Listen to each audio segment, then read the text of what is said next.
Hey guys, it's Carolina here from KarolinasKrafts and welcome back to my channel.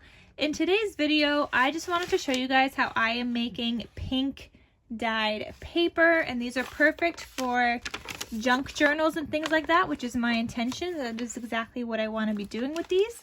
I'm going to be showing you guys my method of how I figured out of how to get the perfect pink color that I want and how to kind of just get it even and all pink. So this is just my method.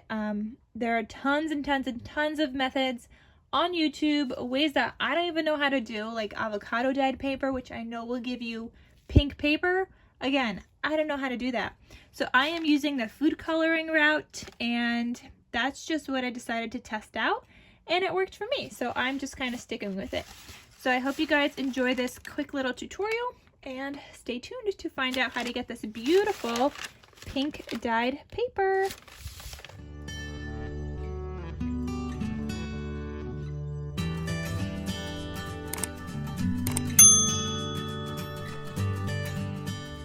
So what I did to dye my paper, I just used food coloring, and this is actually a gel food color.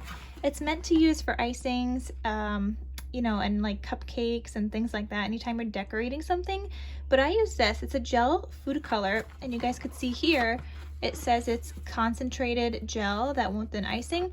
So it is concentrated and it is gel. So at first what I did, and I used the pink color here, so all I did was take out a little bit, I put it in a cup of water, like a small little cup, mixed it up, took a bin, like a little, not a bin, but like, you know, like this container, and I filled it up with water and then poured that smaller thing of water into it once my color was dissolved. So I just have like this tray here full of water, and I know it doesn't look pink, but I promise you guys the paper does come out pink. I actually have my stash here that I have been dyeing, and the longer that you leave it in, the more pink it's going to be. I don't know why it doesn't look pink on here. Oh, it kind of looks pink like that. There you go. So the longer you leave the paper in, it is darker. I don't know if you guys could tell a difference here, but this one's darker than this one because this one I left in longer. But it is a nice pale pink, which is kind of the look that I was going for. So all you're going to do is grab a clean sheet. You're just gonna dip it into the water and soak it in. And I do recommend wearing gloves for this, only because since I used concentrated food coloring, it will dye your fingers, with whatever color you're using, guys. It is going to dye your fingers. It already did with mine before I decided I should probably be wearing gloves. So as I'm doing here, you're just kind of soaking it in. I'm just gonna leave it in there for a few seconds once it's all covered.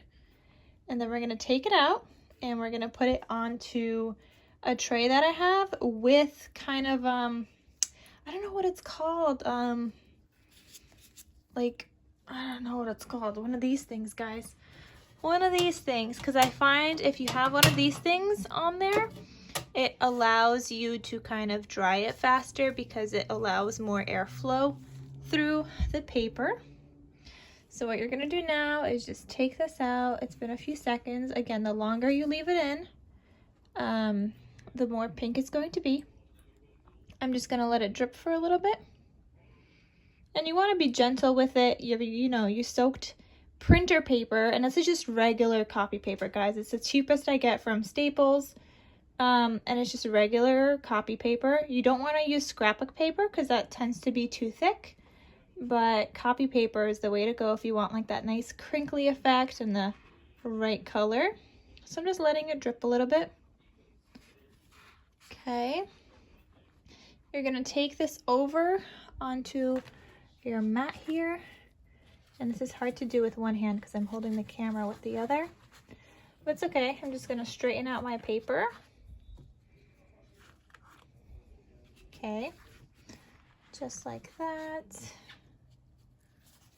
And it doesn't have to be straight on this thing. I don't know why I'm doing that. I just am. All right, so you have it all straight. I just dry my hands a little bit because then I'm playing with this, and this is my heating tool. And all you're going to do is heat it so that it gets this crinkly effect like these.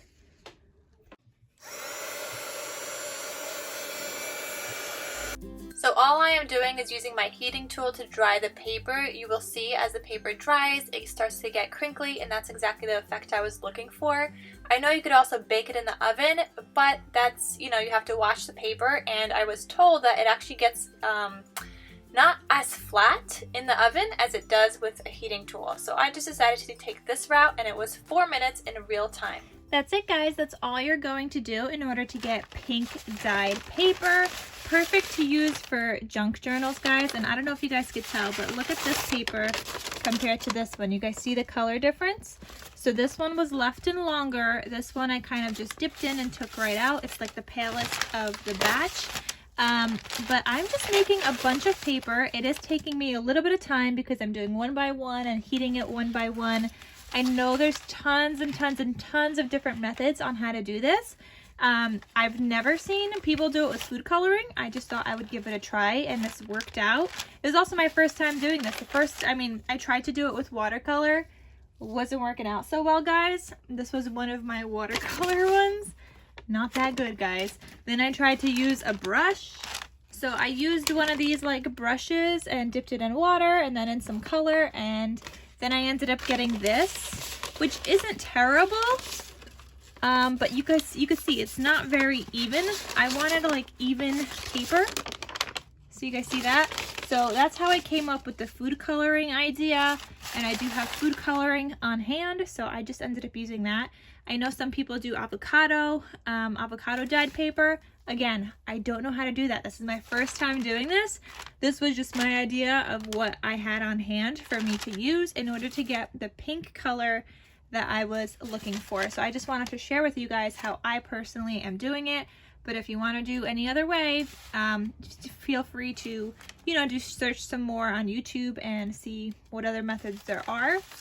There's also ways that you can put it in the oven and kind of bake it for it to dry if you're doing large amounts. I'm afraid of that kind of, because I was told you would need to like really watch the paper. Like, I'm not trying to burn the house down, so the heat gun is working fine for me, and it does keep the paper flatter using a heat gun than if you were to bake it in the oven.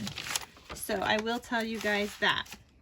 Alright guys, so I hope you guys enjoyed this video. Thank you so much for watching. I hope you guys enjoyed my pink dyed paper. I cannot wait to make some junk journals with this.